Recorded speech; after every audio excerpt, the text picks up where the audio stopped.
Sa mga pangenot nga bareta, 7 harong sa Masbate City nasulo. 2 gadan sa 2 magkasuway na pambabadil sa Sorsogon. Lalaki na dukayang gadan asin may tama nin bala sa payo sa Bula, Camarines Sur. Gift-giving activity asin feeding program, pigkondusir kan pidiran PNP. Asin, manibaybang obra, tampok sa sarong art fair sa Tabaco City.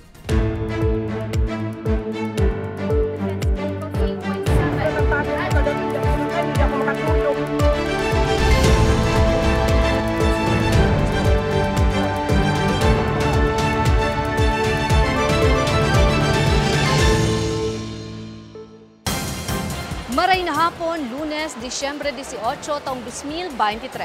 Huninaan mga baretang tatak, Bicol. Madadangugman ang mga baretang ini sa 88.7, Radyo Oragon Catanduanes sa 90.7, Radyo Oragon Legazpi.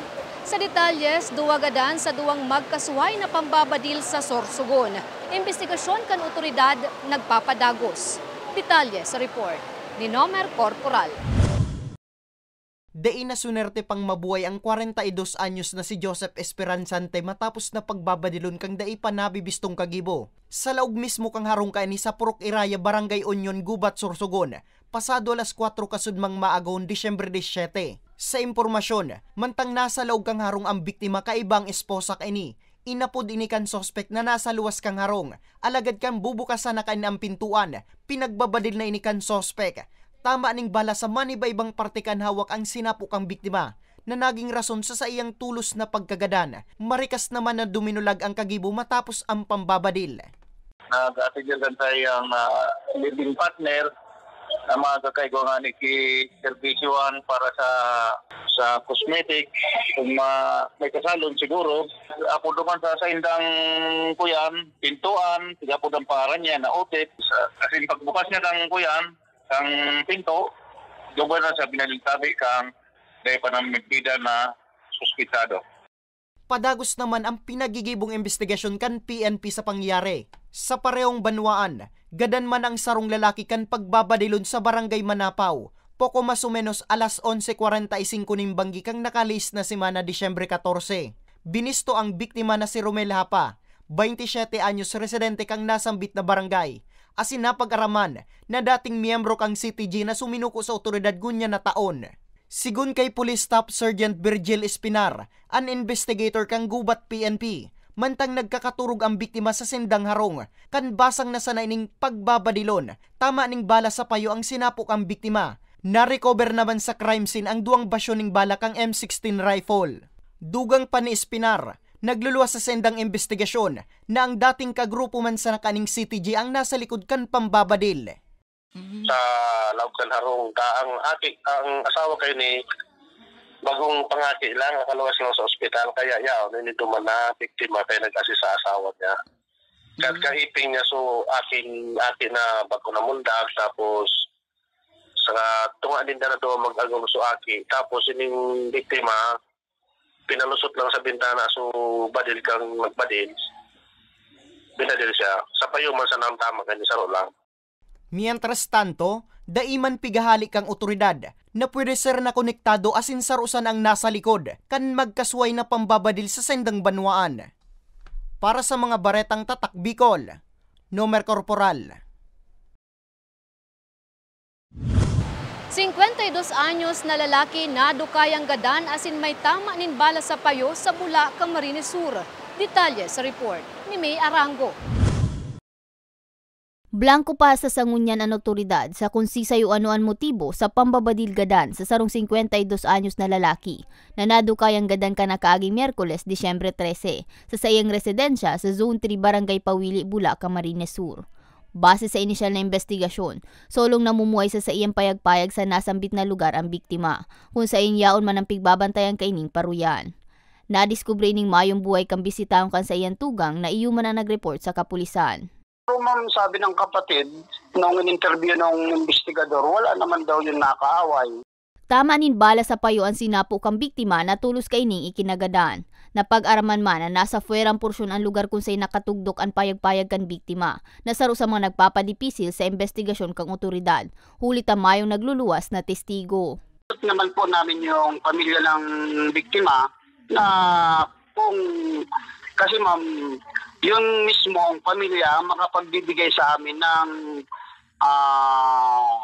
magandang yun dito sa bagay na ito. Kung mayroon silang mahanap na magtitistigo na malapit dun sa pinangyarihan, kasi medyo malayo talaga man sa kabahayan.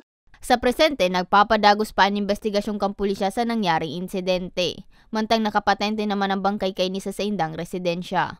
Para sa mga baretang Tatak Bicol, May Arango.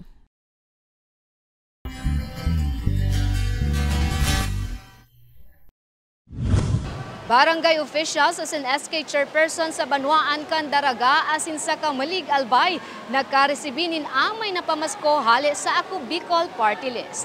Mareport si Regine Bue.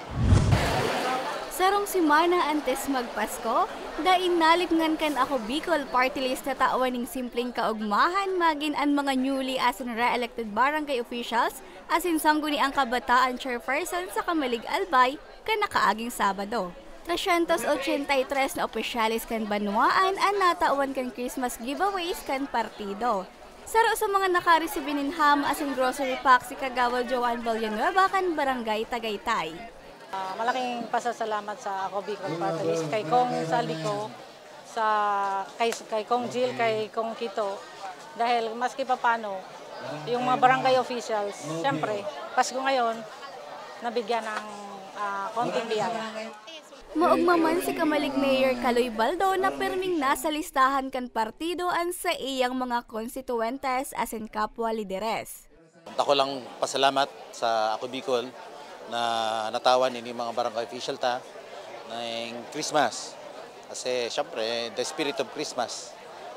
Kahit simple lang ang pigtatao, yung spirit na nakareceive, takulaw na tabang na po yan sa mga leader dito sa Kamalig. Apwera sa Banwaan kan Kamalig, natawan maninham as in grocery packs kan Ako Bicol Party List ang 486 na newly as in re-elected barangay officials as in sangguni ang kabataan chairperson sa Daraga Albay kasuudma. Sunod mo nahahatudan ng pamasko kan partido ang iba pang mga barangay sa tulong distrito kan probinsya. Kasabay kan aktibidad, pig-introducer man kan partido an sa indang kasurug volunteer card. Sa duwang nasambit na venue, ginibo ang registration as in pag-imprinta kaini. Sigun kay Ako Bicol Party List Vice Chairman Anilin Sumanga, bako sa ng mga taga-Kamalig as in Daragaan pwedeng maka-avail kaini. Huli ta bukas ini sa gabos na Bicolano. Pwede sar gamiton sa paghagad din mga asistensya as in pag-aprobit sir kan manlain-lain na programa kan partido an kasurog volunteer card. Yung pong ID, very important din kayo sabay ni. Yung ID po, nakalag po din, nakalagay, Kasurog Volunteer ID. So once na ikaw po, kamo kaini, kamo po ang priority sa mga programs or benefits ng Ako Bicol. So very important po ini.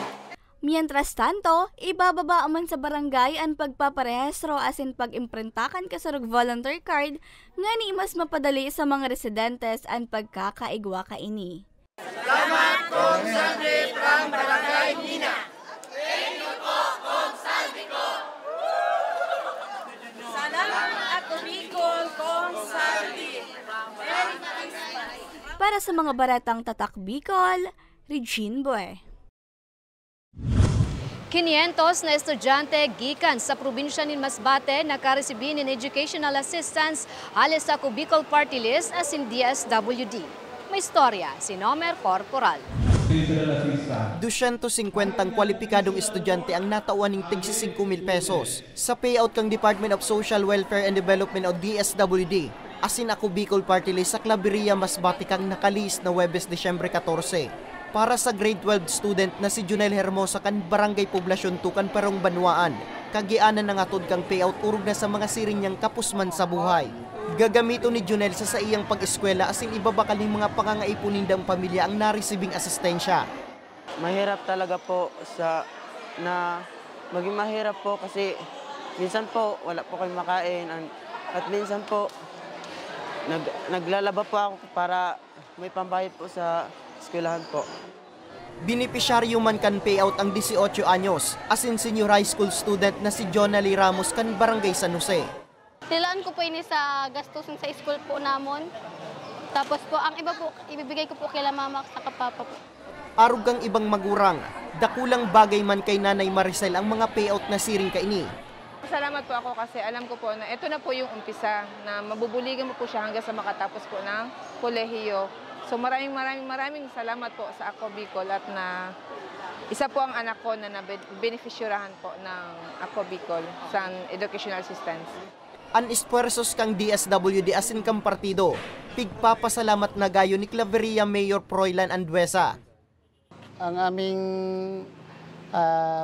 LGU Claveria, kasama yung aking mga constituents ay nagpapasalamat po talaga sa Ako Bicol Party List na kung saan nga ang ating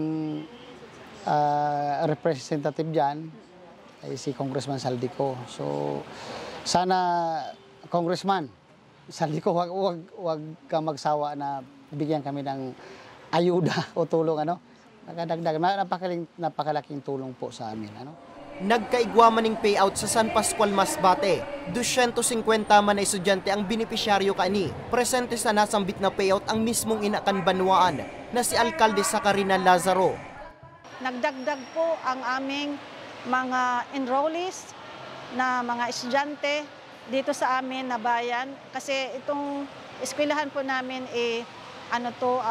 run by LGU. Free tuition. Pero syempre po, ang ating mga estudyante nangangailangan po ng allowance, pambayad ng tirahan, pang tricycle. Kaya malaki pong tulong ang naibigay ni Congressman Saldico. Mientras tanto, ininang huring payout sa probinsyang Unya na taon, liwat na bubukasan ng aplikasyon sa masunod na taon.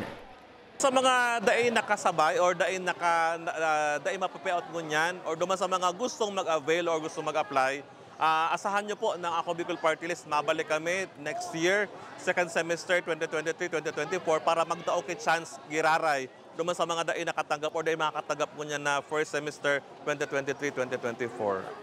Ang payout parte kan tabang sa edukasyon program kang Ako Bicol Party List na ubetong makapagtauning pag-alalay sa sektor kang edukasyon. Urog na sa mga Bicolanong estudyante na desidido makapagtapos ng pag-aadal, alagad nagiging kaulangan ang kakapusan sa buhay. Para sa mga baretang tatak Bicol, Nomer Corporal. 7 harong nasulo sa Masbate City. Mga programang pinunduhan kan bagong budget aramon. Asin 150 kaakian, pinaugma kan Pyudoran PNP. Yan asin iba pang bareta sa samuyang pagbabalik. Tucked away in the province of Albay, known for its perfectly shaped Mayon volcano, Misibis Bay Resort, a locally owned 5-hectare private island resort. The resort is ready for all those looking to balance tranquility and adventure. This tropical destination is where guests can either choose to relax under the palm trees or have an adventure under the sun. It features modern and luxurious rooms and villas, recreational facilities, and sophisticated services.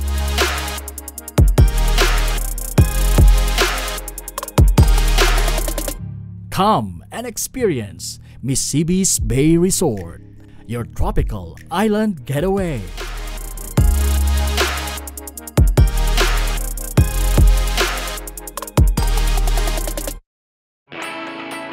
Naghahanap ka ba ng trabaho? Marunong ka bang mag-shoot ng video? Mag-edit? Magaling ka ba sa social media? Willing ka bang matuto? Graduate ng journalism o may alam na sa media? Apply na dahil naghahanap kami ng videographers para sa Camarines Norte, Sorsogon, Camarines Sur, Catanduanes at Masbate. Ipadala ang inyong resume sa actioncallcenter@gmail.com. At maging pinakabagong miyembro ng aming team. Tara na! Apply na!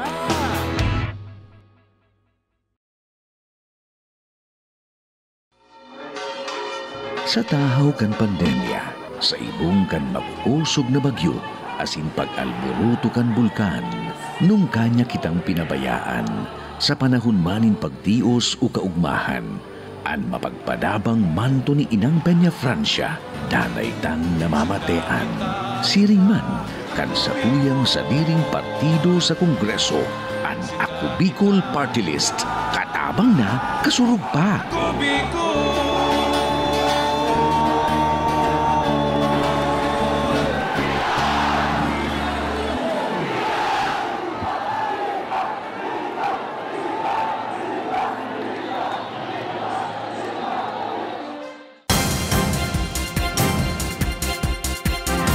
Nagbabalikan Ako Bicol Online TV. 7 harong sa Masbate City na sulo. Investigasyon kan BFP nagpapadagos. Detalye sa report ni May Arango. Sarong simana antes magpasko, 6 na pamilya nawaranin harong sa Barangay Bantige, Masbate City. Ini matapos na matumpos ting kalayo ang nasambit na mga residensya. Pasado alas 11:16 nin aga kan nakaaging Biyernes. Sigun kay Senior Fire Officer 1 Alvin de la Peña, tagapagtaram kang Bureau of Fire Protection Masbate City, huli tagibo sa light materials ang mga kaharungan, marikas na luminakop ang kalayo na uminabot sa primerong alarma. Kagandahan naman ma'am kasi hindi na siya lumaki nga. Sabi ko nga kanina kasi meron siya mga neighboring residential houses na made of concrete materials kaya hindi na po masyadong lumaki ang sunog ma'am. Apwera sa 6 na kaharungan, sa rupang harungan na italang partially damage. Maswerte naman na mayong nalugadan o binawian ng buhay huli kang insidente. Ma'am, siguro pag gumamit tayo ng mga Christmas lights, kasi ito ngayon nga ma'am sabi ka napapanahon nga, make sure na lang siguro ma'am na pag bago matulog or pag walang tao sa ating mga bahay, see to it ma'am na naka-off or tatayin mismo natin yung mga Christmas lights natin. And siguro naman, pag hindi maiwasan ma'am na gumamit ng kandila, just in case na nagkaroon po ng brownout, ay talagang siguraduhin ma'am na pag walang tao o walang bantay ma'am, dapat ma'am ay ito po ay nakapatay. Sa ngunya, nagpapadagos pa ang ginigibong investigasyon kang BFP sa kung ano ang kausa asin piraan winalat na danyos ka na sambit na kasulo. Mientras tanto, inina ay katulong insidente ni sulo sa indang lugar ngunya na taon. Para sa mga baretang tatak Bicol, May Arango. 150 ang kaakian, pinaugmakan Pyuduran PNP kan nakaaging weekend. May storya si Jennifer Pulinar. Risa sa pandokan mga Pyuduranon, ang kaugmahan na makaresibin ng regalo urog na ngunya na magpapasko. Sulutan sa indang pulang gubing, amay na nagpasiring ang kaakian asinan sa indang mga magurang sa Barangay Karatagan Covered Court sa Pyuduran Albay. Kan nakaaging Sabado para sa gift-giving asin food feeding activity kan Pyuduran Municipal Police Station. Enterong nakikulitan asin nakiugman mga partisipante sa ipiglatag ng mga pakawat kan hepatura. Ang 5 anyos na aki ni Nanay Maricel Bulalake kan Purok 2 Barangay Malidong, ang saro sa ginatos na kaakian na napili nga ni maging benepisyaryo kan aktibidad. Sigun kay Nanay Maricel, matinindaan pagmakulog kan kapulisan sa mga siring nindang kapusman sa buhay. Papasalamat po ako dahil isa po ang anak ko sa nakasali po sa sa kanilang maagang pamasko. Tsaka enjoy naman po silang lahat. Labi man ang kaugmahan kan 69 anyos na si Lolo Dante Bulalakaw kan Barangay 4 Pyuduran Albay na mahiling na maugman sa iyang mga makuapo na sinda Zoe asin Aaron Dave huli kan sorpresa kan kapulisan. Ako nagpapasalamat po ako sa binuong event ito ng mga kapulisan na nagtataon ng kaugmahan sa mga aki na nahiling ko ngunyan, ugmaon sinda, nagkakaigwa sinda mga natatanggap na regalo, ang mga opisyal ng kapulisan na hindi ko inasa na sila magkakaigwa ng araw kaining event. Pinilahan man ang mga tsinelas na pigpanaokan hepatura. Apwera sa kaakian, natawan manin food packs asin Noche Buena package ang mga magorang. Sigun sa hepe kan Pyuduran Municipal Police Station na si Police Captain Philip Nathaniel San Buenaventura, antes pa man kan sa iyang paninirbihan. Saro lang tradisyon kan istasyon ang pananaonin regalo sa piling residentes kan banwaan, na sa iya man na ikinakaugmang ipadagos asin pinaghandaan katuwangan sa iyang lambang personahes. Naging best practice na po natin ito, kumbaga naging tradisyon na natin ito. And actually, nasa ika-siyam na taon na po tayo ngayon ng pagsa-celebrate po nitong pamaskong handog ng Pyuduran Municipal Police Station. Pinasalamatan man kan hepe ang mga opisyal kan 15 na piling barangay. Manibay ibang establishmento din negosyo, Siring manan sa Indang Municipal Welfare and Development Office asinan local government unit na nagtarabang sa pagrealisar kan aktibidad. Para po ma-ensure din yung ating kaligtasan, para din po sa peace and order dahil sa pamamagitan ng pagbibigay natin ng tulong sa kanila is nandun po yung pakikisama nila sa mga programa po ng gobyerno at saka sa programa po ng Philippine National Police. Kasi kami business, ang goal namin is to serve people, especially children's din, lalo na ngayong Christmas. Gusto din namin magbigay ng kahit konting Christmas presents para sa kanila. Ininaan ika-9 na taon kan sa Indang gift giving as in feeding program. Ngunya na taon, labi sa 150 chikiting ang benepisyaryo kan hepatura. Para sa mga baretang tatak Bicol, Jennifer Pulinar. Maniba-ibang obra tampok sa sarong art fair sa Tabaco City. Obheto kan aktibidad dalanon sa istorya ni Regine Bue.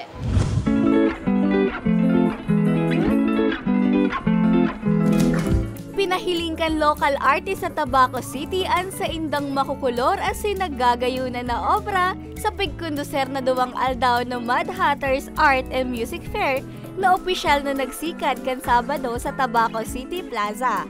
Saro sa kabali sa event ang alon.ph na bistado sa paggibo ng Taylor Swift-inspired necklaces as in bracelets. Dakulang bagay sa alon.ph ang art fair huli mas natatawan ng exposure ang sa indang mga bigtatampok na produkto. First of all, gusto po namin magpasalamat sa mga organizers ng event na to sa pag-invite po sa amin. Kasi po, bira lang kami makasama ng ganitong event na puro po crafters, mga craftsman, and super thankful po kami. Pigpapasalamat kan writer na si Jaime Jesus Uy Burlagtan na binuksan kan organizers ang aktibidad sa saindang syudad. Very important yung art fair sa Tabaco kasi una sa lahat maraming artists na past and emerging na hindi nabibigyan ng venue. So karamihan sa mga art fairs nangyayari sa Legazpi, sa Naga. So importante din yung local artists na mabigyan ng opportunity to showcase their products and talents. Ang magbabarkadang sinda Joy, Alaysa asin si Maricar, para sa mga nagbisita sa art fair. Ug masinda na ang dating nahihiling nindang mga produkto sa social media, mas madali na nindang mababakal ngunyan. Dagdag na din po siyang aliw sa mga students since stress po kami ngayon. So, yun po. And nagpo-promote rin po yung talents, yung skills rin po nila in crafts and also artistry. Yes. Sigun sa organizer kaining si Joy Cristi May Balde, creative director kan Studio Playground, binilog ninda ang aktibidad nga ni maipahiling kan sa indang mga local artists ang natatagong talento urog na sa arts crafts. In this event, we're trying to promote the local talents here talaga here in Tabaco City. Since po, most of the merchants here, as we have noticed, it's more on the young adult age. It ranges from 18 and above. And we wanted to give them this exposure naman para sila na din yung ma-highlight na no need naman mag-transfer to another city, hindi din si mahirapan kasi most of them are students. Para less gastos din for them, and we wanted to yung fee, we wanted to make it lower so they can afford it as well. Para yung talagang ma-highlight, ay yung gawa po talaga. Asigurasyon man kan lokal na gobyerno na perming magiging pusog ang saindang suporta urog na sa mga bagay na madara ng positibong epekto sa saindang mga kahimanwa. Kasi para mas mabigyan natin ang pagkakataon na ma-involve yung mga local artists. A social media post I made like 3 days ago, sabi ko roon, naghahanap tayo ng mga sikat na performers during December. Pero we failed to support local artists sa ating lugar. So, which is quite insulting doon sa part na tayo nga mismo merong mga local artists pero hindi man lang natin mabigyan ng suporta. This Art and Music Fair is a testament of the dedication of our head organizer, Ms. Nomi Balde of Studio Playground. Malaking bagay ito, ma'am, Kalagahan sa Tabaco, especially yung mga young artists para ma-discover naman yung mga talent nila, iba-ibang line of nila sa painting, other than that, mga related sa art. Maaraman man din sa First District, Tabaco, may mga maray man na mga artist, may mga artist kita na pwede taman ika-compete sa ibang lugar, especially their product, para maka-boost man ang Tabaco. Indirectly, makakaano rin sa tourism po, makakatabang man. Mientras tanto, total na 20 local merchants ang nagbali sa aktibidad, 29 photographers ang nagsabay sa photo walk, as in 17 local music artists ang nag-perform sa pagtatapos kan aktibidad. Laong kan organizers na sa tabang kan art fair, mas taawanin importansya kan publiko ang sining. Para sa mga baretang tatak Bicol, Regine Bue. Asiniyanan katiripunan kan mga baretang tatak Bicol. 7 aldaw na sana, Pasko na. Ako si Jen Nunez. Salamat!